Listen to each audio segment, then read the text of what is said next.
নাম কি? নাম আমার ইয়াকুব আলী। বাড়ি? বাড়ি মালদা জেলা হরিশ্চন্দ্রপুর থানা। তো আজকে তো আমাদের ভাবদা কেএস ইন্ডাস্ট্রিতে এসছেন, হ্যাঁ, কি কারণে এসেছিলেন? আমি এসেছিলাম এই কারণে যে আমার ফেসবুক আইডি মানে দেখাবার জন্য ভাইজানকে। অনেক দিন থেকে চেষ্টা করছি আমি। ওই দেখি কোন আইডিটা দেখান, আপনার কোন আইডির কাজ হলো? এই আইডিটার আমি কাজ করার জন্য ভিতরে যান, এসেছিলাম। ভিতরে যান, খোলেন, ভিতরে খুলেন, দেখান। এই আইডিটা আমি কাজ করার জন্য ভাইজানের কাছে এসেছিলাম।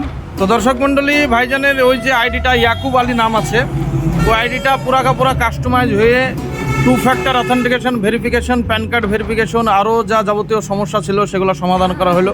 ভাইজান বহুত দূর থেকে এসছে, মালদা থেকে নাকি? মালদা কোন এলাকায় ওটা? মালদা হরিশ্চন্দ্রপুর থানা। হরিশ্চন্দ্রপুর থেকে এসছে ভাইজান আমাদের ভাবদা কেএস ইন্ডাস্ট্রিতে, একবারে সোজা হরিশ্চন্দ্রপুর থেকে এসছে। তো ভাইজানের এই ছোট্ট যে আইডি আছে ইয়াকুব আলী, এই ছোট ছোট ক্রিয়েটার ভাইরা যারা আসে আমাদের কাছে, হ্যাঁ, তারা অনেক সমস্যা নিয়ে আসে আর তারা খুব মেহনত করে। তো ভাইজানের আইডি যদি আপনাদের সম্মুখে আসে কোনো দিন, তো দিল থেকে সাপোর্ট দেবেন। থ্যাংক ইউ, ধন্যবাদ।